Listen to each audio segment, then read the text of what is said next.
دوستان سلام. این مدار مغزیه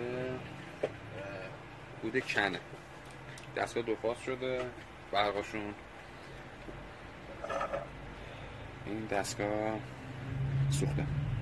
ببینید تمام دستگاه هایی که الان هستش بلا استثنا، ببینید این وریستورش ترکیده، یا وریستور میزنن سر راه دستگاه یا فیوز میزنن. الان فیوز این دستگاه اینجاست.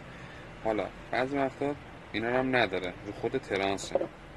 ما اولین کاری که میکنیم اینا سوخته.